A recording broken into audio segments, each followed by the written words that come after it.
So I'm Dr. Danesh. I'm the director of the Integrative Pain Management Department here at Sinai. And essentially what I do is I try to figure out what's up and coming in the field to help patients deal with their pain. Dr. Golemsky gave you an excellent overview of why opiates should not be used, which has now opened up a vacuum for other things to come in and take their place. So this is not entirely new. It has been going on for a while. About 30% of the American population has been using alternative healthcare methods. First in 1995 and the second one in 2014. Both of them show that it's been steady at around 30%. So that means currently you have a market of 30% of the US population that's looking for these kinds of things. So the NIH decided to start studying this, first in 1995 and again in 2014, to see what the body of literature that's been published will support for all of these alternative methods. They divided the two categories into evidence of promising and of potential benefit and limited, mixed, or no evidence. And going through low back pain, they realized that acupuncture does have benefit, as does massage, spinal manipulation, and all of these. Prolotherapy, which is where you take sugar water and inject it into loose tendons, had limited, mixed, or no evidence of support for use, and insurance companies have stopped paying for it for a very long time, so it's something that's fallen out of favor. And you can see herbal remedies, which is also very popular, showed limited or mixed evidence.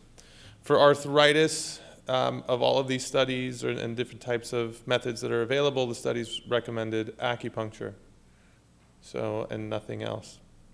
For headaches, spinal manipulation and acupuncture beat feverfew. Feverfew is an herb that's used a lot and very frequently in practices and with doctors that are dealing with patients with headaches. However, in this NIH review, they said that the evidence is mixed and doesn't support a potential benefit. And lastly, you can see it wasn't completely biased. For neck pain, they showed that it doesn't really have benefit, neither does spinal manipulation. So acupuncture has gained more and more prevalence, and more patients are seeking it out. Another thing that became popular when Heinz Ward tore his meniscus during the Super Bowl, he ended up getting injected with PRP. Subsequently, Kobe Bryant, Derek Jeter, and other athletes are getting this done and returning and playing at high levels without having to undergo surgery. The question has always been, what's really working and what are we doing? The idea is you take the patient's blood, you spin it down, you get this platelet-rich plasma, which is the yellow stuff on the top, and you separate it out from whole blood, and that's what you re-inject.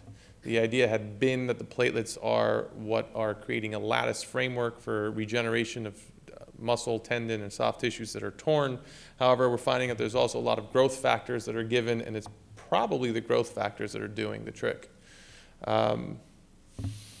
So the question has always been, how do you measure success with these stuff? Rather than anecdotal evidence with super athletes that are able to do amazing things to begin with, when they get injected with this and they perform at a high level and the whole country sees it, how do we actually translate that to patients, and what is the benefit? One of the problems and one of the things that this is supplanting is steroids, because steroids, we have known for a very long time, actually reduce the tensile strength of all tendons. So when you inject it for a tennis elbow, you are actually in the long term causing damage to the tendons there. A lot of the literature that's coming out is showing that there's no benefit at 6 weeks after a steroid injection compared to physical therapy. So we're inducing something that we've known for a long time that actually damages it, because it actually takes away pain pretty immediately. So platelet-rich plasma, instead of decreasing inflammation, actually causes inflammation to strengthen those tendons. And people have said, well, if whole blood can be spun down and has factors in it which can be beneficial, what about stem cells? Stem cells has been around for surprisingly almost 20 years, which the early trials into stem cell therapy had an unfortunate effect where the stem cells were injected in a patient with, I believe it was a lung issue, and they were trying to see what effect stem cells would have when given IV. The patient ended up having a fever the night before, and it turned out he had a viral complication. After being given the IV, this 17-year-old boy died. So that started a bunch of regulation The FDA started to get very involved. Bush banned any studies to study new clonal expansion from stem cells. Some states like California decided to try to get around it by passing their own laws, which the exponential growth of what you would think would happen with stem cells was halted.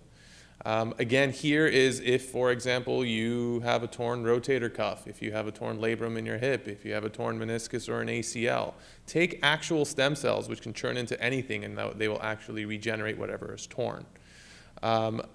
This problem with this is most of the studies that have been done in Europe, for the reasons I just mentioned with the legislative acts that have passed. And in Europe, they take your stem cells and they clonally expand them, meaning you get 1 million stem cells out of the hip bone, and then you expand it to 40 million, and then you inject that back into the patient.